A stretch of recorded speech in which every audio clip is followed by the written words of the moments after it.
Okay, Miami Dolphins draft review. I am very excited for this draft review because it is the last one I have made now. This is number 32 of 32, so I'm excited to be done with this. But I'm also excited to talk about what the Dolphins have to, what the Dolphins have going on. Hey, my job is talking about football. Even long days are still not really doing a job here. But anyway, let's talk about the Miami Dolphins and a compelling draft here. So first, just to explain the chart, the first number you see is where the player was selected, then the player name, player position, and finally where they were projected to go via the consensus big board. Kenneth Grant was projected to go a touch later, but ultimately I don't really hate this pick at all. I had him a higher grade on him than some of the other interior defensive linemen. I think he's very good.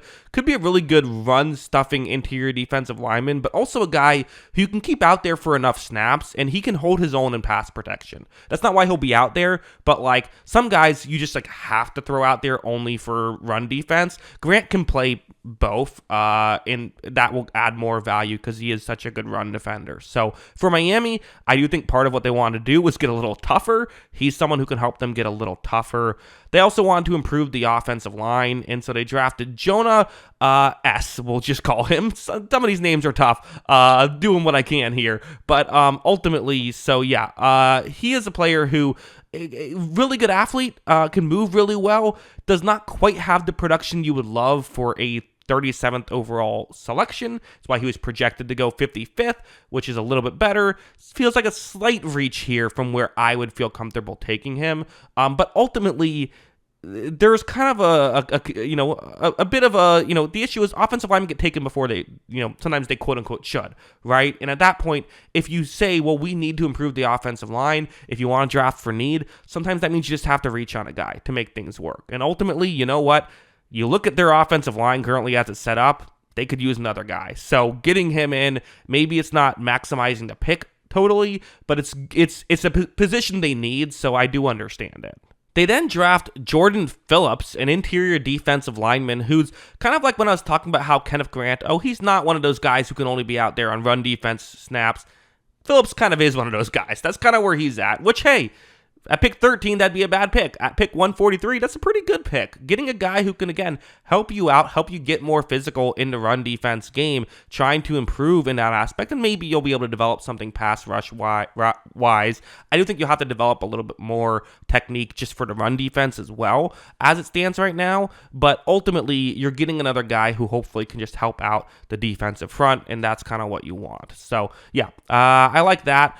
We then have Jason Marshall Jr., who is a cornerback right here, who essentially the thing of him is he's a great athlete, but is not necessarily a great, hasn't been a great player yet, has yet to put it all together, also has some injury history on top of that. So you look at that issue. It depends on the position, I think, of when you want to draft a guy like this. For offensive linemen, I'm never a fan of it, really. I always like production over talent. For corner, I tend to like talent over production, just because that's what tends to translate better. Ultimately, it's so difficult going up against the top talent that, like, there's such a difference. Sometimes it doesn't matter if you're good enough and good at technique if you can't run fast enough and the guy's going to run by you.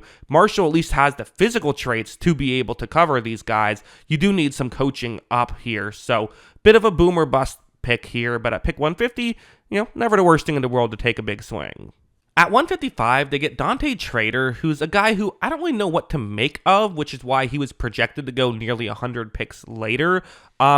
His skill set, you would think, like, if you just looked at his like box score and then like his advanced stats stuff, you would say box safety, got it. Maybe even transition him into linebacker because really good run defender, but just doesn't do a ton else.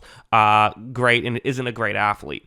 The issue is he's 5'11" and 200 pounds, so you can't do that.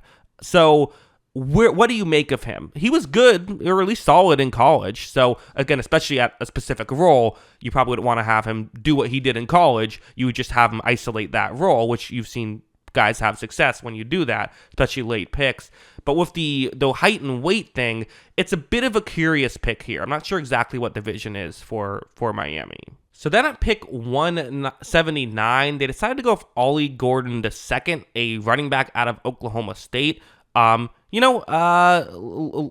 he is someone who is 6'2", 225 pounds. So you have good size of him. He had 1,700 yards 2 years ago, not last year though. So that's certainly good.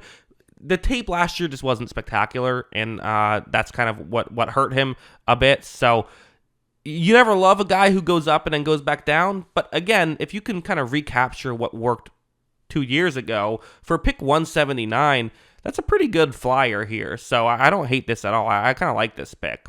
Quinn Ewers at pick 231, he's interesting. So with all these quarterbacks getting taken below in front of Shitter Sanders, I was kind of wondering why Quinn Ewers wasn't considered as one of those guys. So I do wonder if this is the right fit with Miami. They consistently get for backups these, high potential guys. I really feel like I wanted them to just get a backup who can just play. Zach Wilson's their other guy who isn't Tua. Because again, Tua's had his injuries, and I don't think you want to replace him. But if he does go down, can Ewers be a player who can, raise the floor of this team and at least give you a chance?